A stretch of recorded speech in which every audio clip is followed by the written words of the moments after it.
Banana.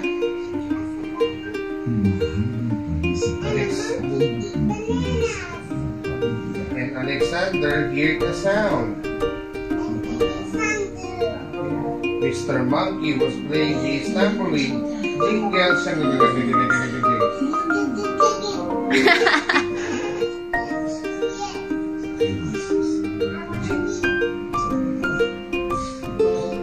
jingle, jingle of them all. Who's the fattest of them all? Me. I'm the fattest of them all. Because I always eat banana. Yes, like what?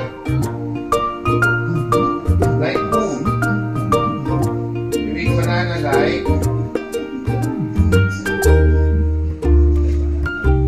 And then, boom daga boom daga boom daga boom.